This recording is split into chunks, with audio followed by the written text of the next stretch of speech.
What we're trying to do is, instead of listen to the entire drum part, I'm going to decipher what's going on with each limb first. So let's say we're playing a basic groove, hi-hat, snare, kick. I am going to start with one of those, and I will usually start with the one that's the most consistent. Well, what is up, and welcome back to the Drum Show podcast. And we're going to be answering a question I got via email, which is actually how this whole podcast got started, was me sitting for hours. I'm telling you, hours. I still answer all of my own emails. If you email me and you do not get a response, I did not see it or it got lost in my email. Now, if you message me on social media, that's a different thing. Social media is very hard for me to keep up with. I'm actually not on there very much, personally. So if you want to get in touch with me, help@stevensdrumshed.com. I promise you, I'll email you back. Maybe take me a couple days, but I'll email you back. Okay, so this is a question that came in, and this is how the podcast originally started, was me recording voice messages for people. And so let me read through this email, and it has to do with being able to identify, when you're learning a drum part, identify what's happening in the drums. And there's kind of a sequence that I go through to do that, and it's beneficial to learn that if you've never done it. And this is in response. I've got a course. I've got an online drum school course. It's about 14 years old. We do camps too, but I also do some courses, and there was one that launches out a couple times a year called Song Accelerator, and it teaches you to make quickie charts, how to chart a song in one listen, and I go through in depth, give you real charts from all of my gigs with very large artists, from my own bands, all of that stuff. So this is from Steve, and he went through it, and I thought it was I'm just going to read it though. Hi Stephen, Happy New Year. I've been working through the 30 song challenge. This is in the Song Accelerator course. We chart 30 songs in 30 days, and have encountered an issue. Although I think I will get better as I continue charting, my inability to determine the kick pattern or patterns is concerning. I have a hard time determining the grooves, especially the kick patterns. Two songs that totally confounded me: Here Comes Your Man and Friday I'm in Love. Here Comes Your Man to a lesser degree, since you went through that song, but with Friday I'm in Love, I couldn't figure out the grooves. I then looked at your chart for the song, but found your notation to be that of a highly experienced drummer, which of course you are. I still need to notate grooves like I am in grade 1, similar to how you wrote them when you went over 7-Year Ache and Slow Dancing, which are two songs I do in that. Note, on the recommendation of another online drum teacher, they purchased a set of dynamic headphones so I could hear all the notes. However, with Friday I'm in Love, I was totally lost. The end by Kings of Leon, I was off a bit. I ended up looking at your notation, but I'm still a bit off on the third beat. So the question I have: how do I get better at learning kick drum patterns? I understand that drummers need to feel the rhythm, but if I cannot hear the rhythm or it is too fast, what do we do? One more question: what is your feeling on hi-hat openings? Clearly, hi-hat openings are an essential part of a song, like Take the Money and Run or Walk This Way. However, I have noticed over my short time of playing, there seems to be these random hi-hat openings. My assumption with these openings is the drummer just felt like opening the hi-hat when the song was recorded. It was not intentional, like Take the Money and Run. Thanks. P.S. I was so confounded with the kick pattern in Friday I'm in Love, I almost threw up my hands and purchased the sheet music so I could see the kick patterns. Good question. Hi-hat lifts, sometimes they're a part of the groove if they happen continually. Sometimes they're just random, and we just kind of throw them in there. So I did answer his email, by the way. But okay, so let's break this out, because some of you probably have these same problems. He pointed to a couple of things there. If you're trying to learn drum parts, one of the first things you have to be able to do is hear the music.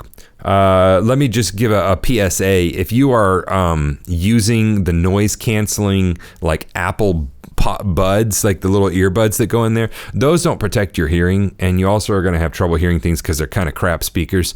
But if you're using those and using the noise canceling and playing the drums, you're still damaging your hearing. You need to have some that look like this over the ear muffs that go over and seal your ear. If you wear earrings, you need to pull the earrings up because that will break the seal. Or you can get some shooting muffs and then put your AirPods underneath those, so that protects this, and then you have the music. Or you can get some molded in-ear monitors, or you can get, I think for $30 or $40 on Amazon. I've got some professional players that we were on a session the other day. They were talking to me about them. They were using these universal fit in-ears from Amazon. They got them for like $40. So I don't have a link for those. I don't make money off those, but you should go check it out. I'm probably going to pick up a pair at some point. This podcast is brought to you by the Drum Better Daily program. That's actually my online drum school that I've run now for 12 plus years. Not only have I been playing the drums professionally since the age of 15, I've been teaching since the age of 18. Matter of fact, I talked to one of my first student a few days ago. I actually called him to see if he could sub a gig out for me. Daniel, love you, man. And he's still playing. He's still doing it on on a pro level. And I have been committed to teaching for 22 plus years now. I would love to have you go check it out at stevensdrumshed.com. You can find a link to that in the show notes or video description, whichever platform you're watching it on. But it truly is a community of like-minded drummers where we are striving to just be the best that we can be at the drums. In addition to over 70 pre-recorded drum courses, there's also a tech talk area where we talk about everything technology related as it pertains to the drums, e-kits, recording, doing videos, all of that stuff. There are forums where you can hang out with the other students as well. We do 2 live video student calls every week that you can join if you'd like to. We do guest artist calls monthly, and I'll even make you a personalized lesson plan if that's what you need. Yes, we talk about the nuts and bolts of drumming. Yes, I give you exercises, but we also talk a lot about how to practice more efficiently, how to practice better, and how to get more out of your practice time. I know you're just like me. You're busy, you're being pulled by work, by family, by friends, by other responsibilities. Whenever you practice, you really want to see gains and have it be productive.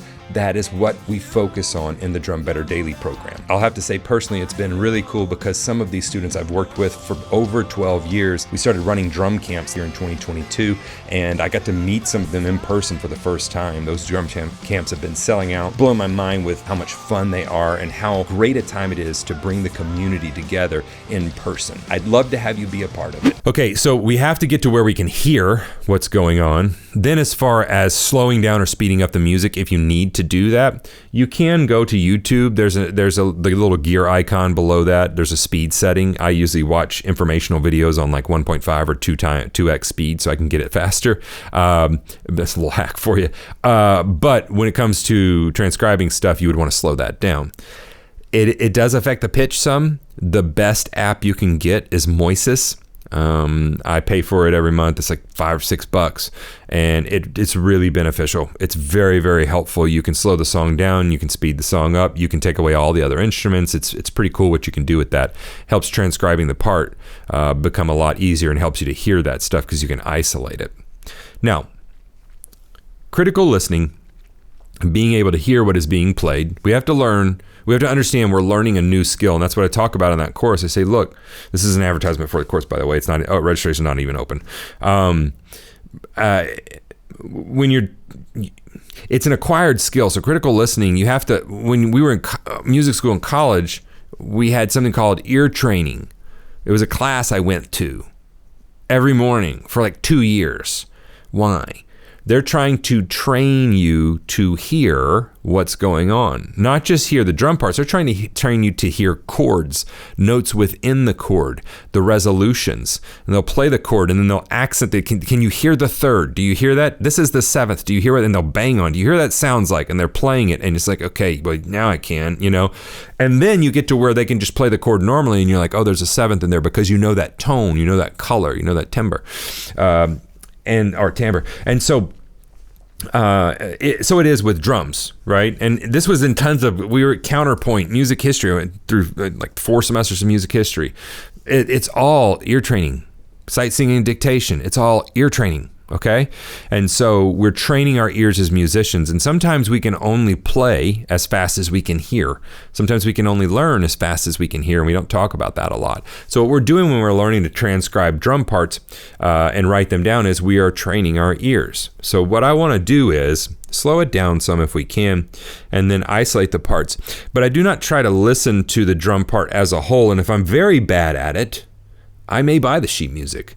But I'm going to buy it not just as a solution to give me the part. I'm going to buy it as a tool to help me learn to decipher what's going on there. Now, how would I do that? I would take the sheet music, and I've got a piece of sheet music right here. This is the chorus groove. It's a pretty simple groove, right? That's something I would take and go, okay, I'm going to take that, and I'm going to play that part of the song, and I'm going to listen to just the bass drum, and I'm going to look at this sheet of music and see if I can follow along. And if I can't, I'm going to take it back, rewind it, I'm going to do it again.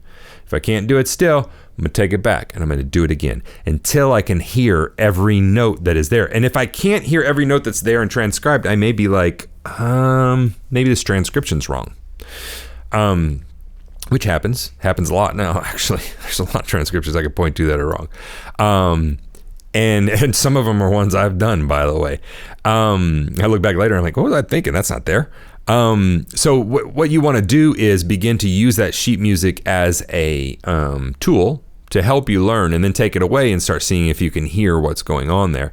What we're trying to do is, instead of listen to the entire drum part, because that's what I find drummers try to do, they try to decipher the whole drum part at once, and that's really not beneficial to you. Because you have a right hand, a left hand, a right foot, and a left foot, right? So I'm going to decipher what's going on with each limb first. So let's say we're playing a basic groove, right hand on the hi-hat, or it's just, I won't say right, hi-hat, snare, kick, okay? I am going to start with one of those, and I will usually start with the one that's the most consistent. So let's say this groove in front of me is playing mostly eights on the hi-hat, accenting the upbeat. Cool. Very easy for me to automate and go through and hear that, and hear when there's changes, because on the sheet music I can see the only change that we have is there's a hi-hat lift on the fourth measure of every line. So that is something that I would listen for and go, oh, there it is. Is it random? Going back to your email. Oh, no, it's not, because it happens on the second line and the third line. And it happens on the fourth line, but in the third measure, but it's the end of that chorus. So that chorus is what? That's 12 measures, 30, 40, 50. It's 15 measures, which is an odd form for that, right? Usually it would be 16. So that's something I'd make note of. Oh, wow, it's 15 measures, not 16. So we raise the hi-hat there. Then I'm going to go to the next voice that I want to, either snare or kick, and I'm only going to listen to that voice. Okay. And then I'm going to go to the next voice, and I'm only going to listen to that voice. So as I'm going through these, I am singling out each voice, and then I'm training my ear to hear that voice and that voice only. Then I zoom out and I try to listen to the drum beat as a whole and see what the whole drum beat is doing instead of just one at a time. And you have to do this over and over, and I suggest doing it with one song at a time, over and over and over. So if you're charting a song, you're going to listen to that song a lot. Why? Because I want you to do it and then check it and check it again and check it and check it and check it. That's what we're doing. And it's just like, well, that's what the sheet music says is doing, but I can't hear it. Okay, if you can't hear it, go back. Listen until you can hear it.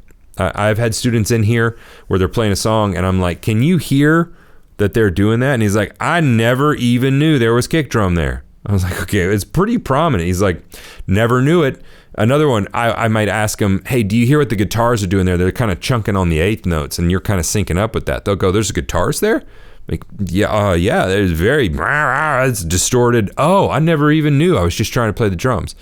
So these are all examples with real students where they didn't even, they had like blinders on in their hearing. They couldn't even hear it because they didn't train themselves.